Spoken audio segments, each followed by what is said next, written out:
How goes the family? Welcome back to LarrysAnythingGoes. Hopefully you guys are having a great day. Today's my birthday, but hey, the show must go on, right? Now, we're talking about a great topic that is definitely near and dear to my heart. As a child of two United States Army military veterans, it brings me joy and honor to discuss this article, this individual that I came across today. United States Air Force veteran, Mr. Frederick Hudson, is not only a great and intelligent entrepreneur, but he's giving back to the community by helping inmates within prison to connect with their families, which is a great thing all at the same time. The article that I read really wanted to pertain to how millions of Americans that are in prison who are connected, or even a lot of family members who are connected to millions of prisoners all at the same time, are unable to visit their family members, because a lot of family members are in different parts of the state that people can't get to. Nowadays, I would imagine there's probably no visitation because of COVID, or because of the pandemic, or a lot of times the prisoners are not even living in the same state that the people reside in. They could be in federal prison, they could be in the backwoods of who knows where, right? When it comes down to it, these people spending time, and it could be 10-year, 20-year sentences. And hey, nobody's innocent, so I'm not getting into a bleeding heart or anything of that nature. I'm just saying the article stated that research indicates that those who maintain close ties to their family while incarcerated definitely have a better chance of post-release outcomes and lower recidivism rates all at the same time. And hey, look, most people don't want people that have done their time to go back to jail. I mean, hey, my mindset is as long as you did the crime, you did the time, you come out and you try to make something of yourself, then hey, you're all right in my book. You know what I mean? So I look at it like that. Mr. Frederick Hudson is helping inmates maintain that vital connection through his company, Pigeonly. While Mr. Hudson served his country in the Air Force as a mechanic on F-16 fighter jet engines out of Nellis Air Force Base, Nevada, which is actually right outside of one of my favorite cities in the world, Las Vegas, Nevada, actually where I want to retire. Mr. Hudson actually worked on business plans from a prison cell as well. Very smart. The article stated that Mr. Hudson credits his time in the military with helping him to develop skills in planning and vision casting. The School of Hard Knocks, however, gave him the inspiration to touch others with his entrepreneurial hustle. Now let's get into his company and what it does for prisoners and their families. His company, Pigeonly, which is actually spelled Pigeon.ly, decreases the cost of prison calls and allows families to send their incarcerated loved ones photos and other content from their cell phones, tablets, or computers.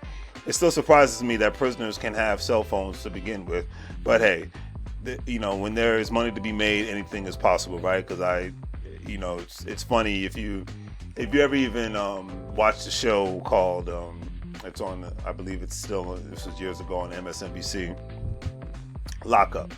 Lockup. It should still be on.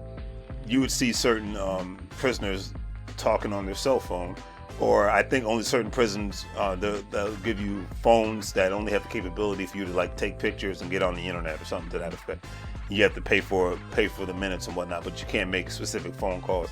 There's so many different ways. Like I said, I know I don't have any experience with this, but I'm just going off of not only the article, but what I've seen on various documentaries and television shows and whatnot.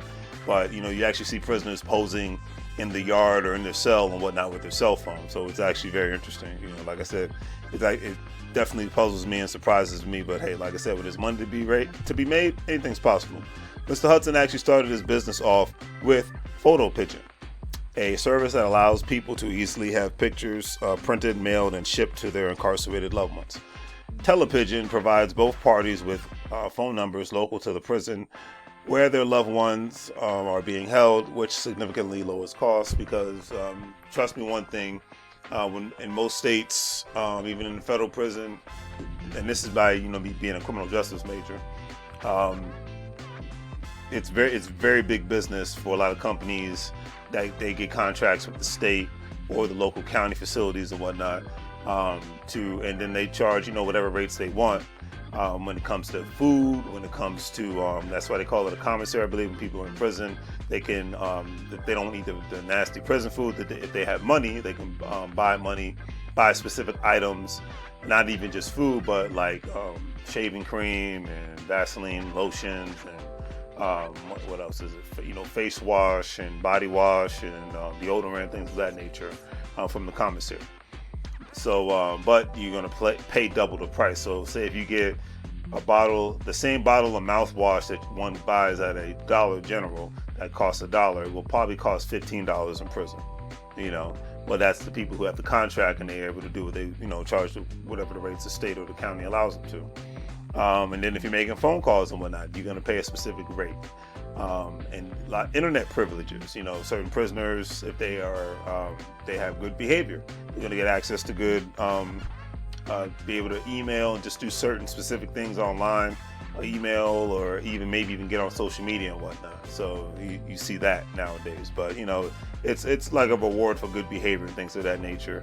And it's interesting. So more businesses are being created and whatnot via the prison industry. I mean, that's why they call it the prison industrial complex, right? It's just another industry. I mean, I believe here you got private prisons that are actually on the stock market. So it's big business. The challenges that inmates face keeping in touch with their families was never simply theoretical for Mr. Hudson.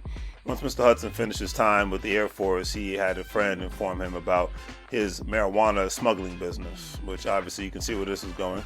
With an entrepreneurial mindset, Mr. Hudson thought he could find a more efficient way to transport, and in time began using FedEx, UPS, and other services, which ultimately netted him around $500,000 annually. Not a bad amount of money when you're breaking the law, right? Now, that is a very nice compensation. However, that led him to a 51-month prison term. Obviously, like I said, it didn't work out in his favor, but it was a lesson learned, unfortunately. Mr. Hudson became aware of the multiple challenges that his fellow prisoners face while in prison. Even the basic desire to say hello to a friend or tell a family member that you love them is a monumental task while one is locked up, he stated. There had to be a better way. Mr. Hudson worked on business plans while in prison, which he used his time wisely, read business publications whenever he could get his hands on them. And I'm reading Freeway Rick Ross,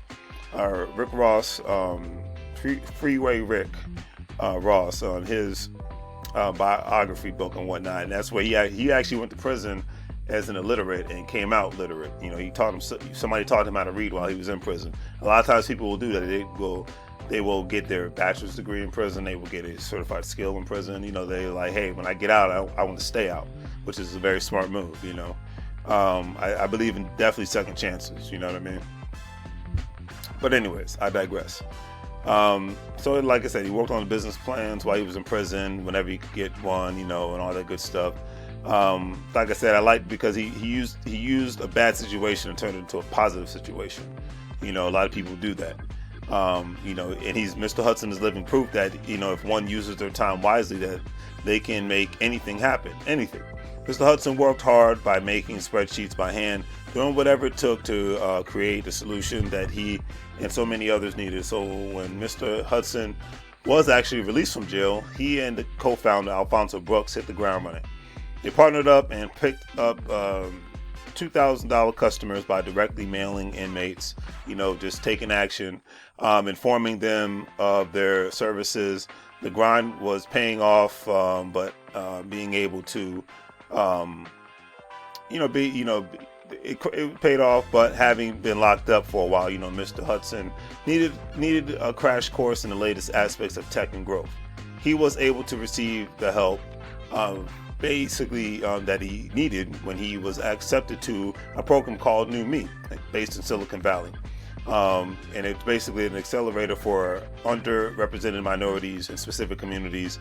And I like that because, areas like Silicon Valley holds lots and lots of millionaires and billionaires and trillionaires via the tech industry. And when billion-dollar industries create programs that gives back, it sounds like nothing but greatness, in my opinion. The article ends off with these statements. Clear vision, work ethic, and discipline are all skills that an entrepreneur can learn from military service. Life, however, teaches a host of other lessons. What we do with those lessons is critical, and in Mr. Hudson's case, he built a business that is helping to make a difference. Mr. Frederick Hudson is a veteran entrepreneur and African American who is uniquely in tune to the challenges faced by the most vulnerable and forgotten. I couldn't agree with that more. His organization, Pigeonly, which is spelled PIGEON.LY, is a company for sure, and yet it represents so much more. And Mr. Hudson is living proof that you can serve your country, get into trouble, make a mistake or two, and make a great comeback all at the same time, just because you're willing, able, and determined all at the same time. So on that note, family, do the great 3 free things: like, share, and subscribe. Hopefully you guys enjoyed today's video. It was definitely an honor talking about this. Let me know what you think in the comment section, especially people, you have a lot of people that have had second chances in life, and they've done wonderful things in this, not only in this country, but in this world all at the same time. Interested in joining my affiliate marketing team, Gold Standard Partners, GS Partners, G999, basically buying cryptocurrency. I know even though Bitcoin took a bit of a hit in the last couple of days, but it always comes back. I'm not a Bitcoin expert, but I've been dealing with Bitcoin since 2017, so hey, it's worked out in my favor. Maybe it could work out in yours. You have an opportunity to buy cryptocurrency, and you have an opportunity to refer others to do so at the same time. Purchase a specific package, which is about $120 of, buy it via your Bitcoin, and you're able to refer others, have them do the same thing, and you can make money off of their Bitcoin as they buy it, and they can make money off the Bitcoin as they buy it, and it's a beautiful thing. Hey, 2021, we're not playing. We're making money moves either way you look at it. Always remember, you can't get fired if you own the company. I'm going to shoot for going live twice this week, because I definitely want to talk about specific things that are actually going on in today's world. All right, so don't forget to check out the online store, like, share, and subscribe, and as always, family, make money moves or live broke like a fool. Take care.